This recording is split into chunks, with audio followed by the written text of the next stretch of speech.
non kroi bạn đục cho năm people mà phơi pro muối rồi còn một phơi pro bảy cái đấy à lỡ cứ mình tha nơi xa kha dương mùi na tế tập bay xa kha ao tập ôn chộp e rùm hấy tụi ban đi tê e hoặc đây bị sang lệ tiết cứ sla chùn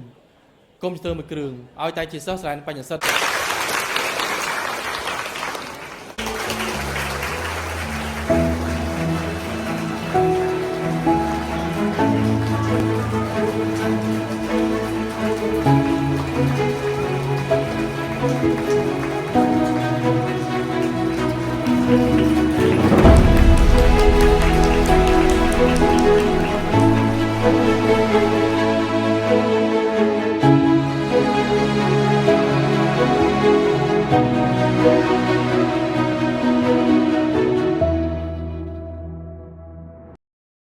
យើងរៀនត្រូវតែប្រើនៅ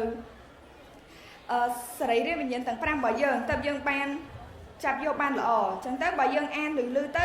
អាចថាគ្រូក្បាលយើងចាប់យកបានលើកទី1នៅពេលដែលយើងតន្ទែងទៀតគ្រូក្បាលយើងចាប់បានលើកទី2ហើយយើង repeat and repeat ចាប់បានលើកទី3ដល់ពេលយើងតន្ទែងអាថ្មីយើងមកលើកម្ដងទៀតលើកទី4ចាំមានអីត្រូវយើងភ្លេចពេលប្រឡងមិនថាយើងភ័យឬមួយក៏អីទេចាំអូតូបន្តិចយកមកជាចុងក្រោយខ្ញុំសូមដាស់តឿនការរំលឹកបងប្អូនថាមុខវិជ្ជាអង់គ្លេសក៏ជាមុខវិជ្ជាសំខាន់មួយផងដែរដែលមុខវិជ្ជានេះខ្ញុំ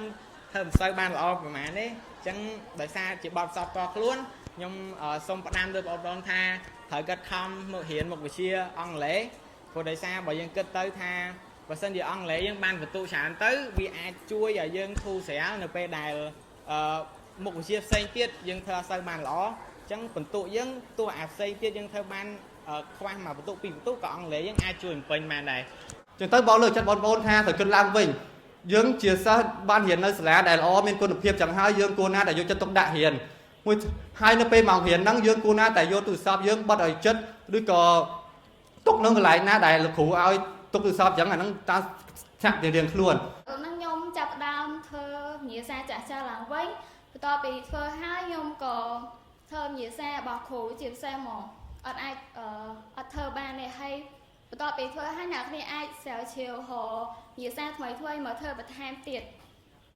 ហើយអង់គ្លេសគឺត្រូវដឹងថាគេចេញទៅលើផ្នែកអីខ្លះគេចេញ4 part គឺ reading grammar vocab ហើយនិង writing ហើយចំពោះផ្នែកបន្ទុកនីមួយមាន10 15 15និង10បងប្អូនទៅមើលវិញ្ញាសាឆ្នាំចាស់បរិកម្មទៅមើលវិញ្ញាសាឆ្នាំចាស់ចំពោះអង់គ្លេសហើយការរៀនមុនគ្រូនឹងអាចរៀនតាមអនឡាញឬក៏តាមសភៅពុម្ពនិងសភៅសដែលក្រសួងបានបោះពុម្ពឲ្យហើយសភៅសក៏បោះពុម្ពតាមឆ្នាំនីមួយដែរអូនឯងរៀនទៅជាអត់មកថាមកอะไร